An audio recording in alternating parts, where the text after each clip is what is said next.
I'm never going to a reunion, not with how badly my business has been doing lately.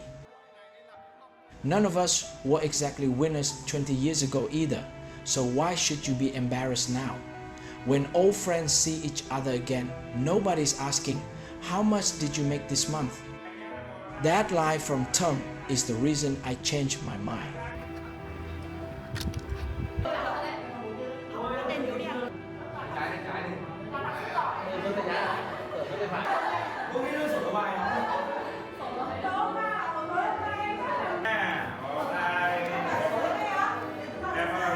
Đẹp 20 years ago, I sat in a classroom with no air conditioning, just one ceiling fan spinning weakly overhead, and a blackboard so worn down you could still see the ghost of every lesson ever written on it. Last week, I walked back into that exact building. It's got touchscreens now. It's got air conditioning now. And I'm the only person in my old friend group who's currently unemployed and still single. If you were in my shoes, would you have gone to this reunion? I'm Long, I'm 36, and this is the story of the reunion I almost didn't have the courage to attend. Let me back up and start from the beginning. A few weeks ago, a message showed up in a group chat I'd had muted for almost a decade. My old homeroom teacher, the woman who used to make the whole class sit up straight before every exam was about to turn 65, someone had organized a reunion. A full 20 years since we graduated middle school, everyone was heading back to Vietnam, and the plan had 3 parts. Go back to the old school for photos, have a meal with our old homeroom teacher, and end the night with karaoke. The suggested contribution was flexible, but at least $50 minimum to cover matching outfits, the restaurant, and the karaoke room. If this were the old me, that amount wouldn't have meant much, but right now, I need to be careful with money and cut back on entertainment I don't strictly need. My first instinct was to look for an excuse. I hadn't seen most of these people since we were 14, and I already knew from scrolling their profiles late at night like some kind of self-inflicted punishment that more than half of them were doing incredibly well. Some of them run whole restaurant chains now. Some are bank branch directors. Somebody's kid just got accepted into an international school. And me, I got laid off 8 months ago, and I'm the only one in the group who's never gotten married.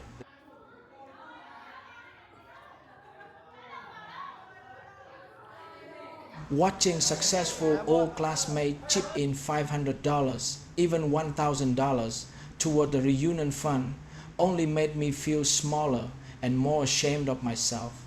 But something in me still wanted to see that school one more time, so I went. The first thing that hit me wasn't nostalgia, it was the cold air. In my memory, this was a place where by 9 a.m. your uniform was already soaked through with sweat, where every classroom had 2 or 3 ceiling fans running full blast, and it still felt hot. Now the entire floor has air conditioning. The heat that used to define almost my entire memory of being 14 years old was just gone, replaced by a quiet, unfamiliar hum. We walked down the hallway before anyone else showed up, and I kept touching things like I needed proof they were real. The stairs were the same stairs. The railing was the same railing, just repainted.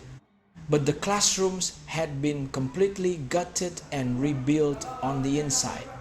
Where the blackboard used to be coated in 20 years of chalk dust, the one our math teacher used to smack with a ruler whenever the class got too loud, there's now a massive interactive touchscreen. A kid could swipe through an entire geometry lesson with one finger. Back in our day, we used to break a stick of chalk in half just so two people could write on the board at the same time. I stood in my old seat, third row, second from the window, and I genuinely couldn't tell if it felt like traveling back in time or if the past has simply been wiped away and replaced with something more efficient. Then people started arriving, and that's when things got complicated for me.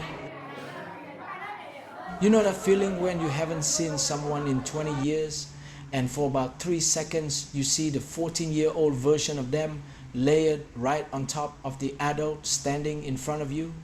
That happened over and over. But underneath all that nostalgia, I kept quietly doing math. I really didn't want to be doing who's wearing a watch that costs more than my rent for a whole month, who showed up in a car with a private driver, who casually mentioned our second house like it was nothing at all. Nobody asked me what I did for work right away, which somehow made it worse because I knew the question was coming eventually. And when it finally did, from a guy named Duke, who used to copy my homework back in 8th grade and apparently now owns 3 restaurants, I just said, I'm in between things right now. He nodded like that was a perfectly normal answer, then turned to ask someone else about their recent promotion. But I stood there for a second, feeling like the only kid in the room who hadn't done the assigned homework. We took photos in front of the school gate, all squeezed together the exact same way we used to line up for morning assembly. Except now half of us were checking our phones to make sure the lighting looked good. Someone joked that this gate used to feel enormous when we were kids and now it barely comes up to our shoulders. That line got the biggest laugh of the whole afternoon because it was true about a lot more than just the gate.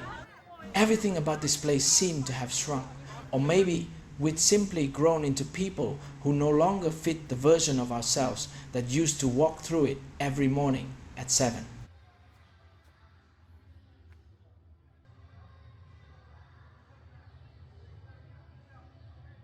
From the school, the group went to have a meal with our old homeroom teacher. She's 65 now, smaller than I remembered, but her voice hasn't changed one bit the moment she joked, "Sit up straight." 20 grown adults in business casual instantly straightened their backs like it was still 8th period. Honestly, this was the part that hit me hardest. Because to her, we were still just her students. She didn't care who was running a logistics company and who was unemployed. She asked if I was eating enough. She asked if I was taking care of myself. Nobody at that table treated me like the kid who used to sit quietly in the corner during group presentations because he was too embarrassed to speak up. For about 2 hours, none of the math I'd been doing in my head mattered at all. She told us stories about ourselves that we'd completely forgotten. She remembered who used to pass notes in class, who cried during exams, who got sent to the principal's office for setting off a stink bomb during a chemistry demonstration that was duped. By the way, the same guy who now owns 3 restaurants, which honestly explains a lot. Listening to her, I realized something. She wasn't measuring any of us by our job titles. She was measuring us by whether we'd turn out to be decent people. And for the first time all day, I stopped measuring myself the other way too.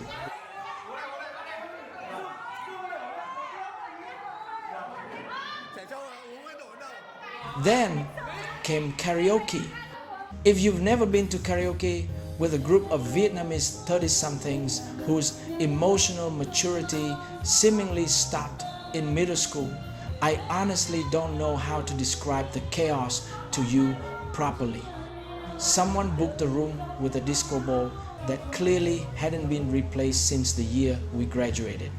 Someone immediately called dibs on the one song everybody knows every word to.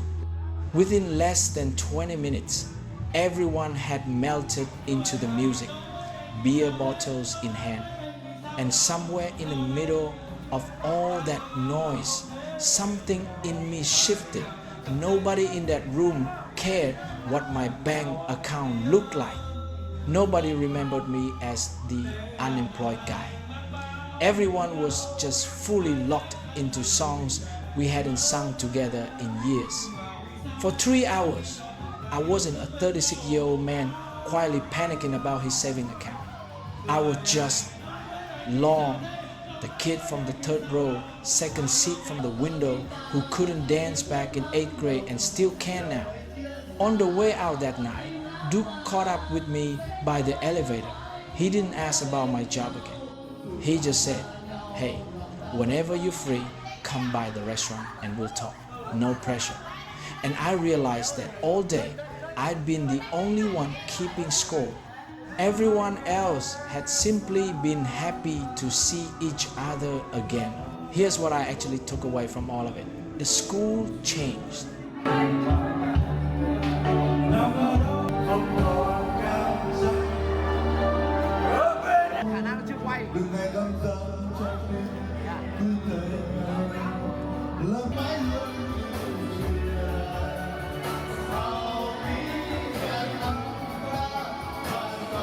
Ceiling fans became air conditioning, blackboards became touchscreens, and a gate that used to look massive barely reaches our shoulders. But the people who actually wanted to never measured it. My old teacher did it. My old classmates did it. The only person keeping up was me. I stayed in the job as a since I walked into that reunion. But something else didn't change. I started to see that made me a lesser version of who I used to be. Because the truth is, none of my classmates remember me for what I do for them. They remember me for what I was. But when none of that mattered yet. If you've got a reunion coming up and you hesitate for the exact same reason I was, then you will remembers you and what they remember you from. I'm Long. Thanks for watching. And if this one hit home for you, hit subscribe. Because trust me, I got plenty more stories like these moments where being a grown still feels a little bit like being a Ta lại điểm danh từ thằng. Rồi.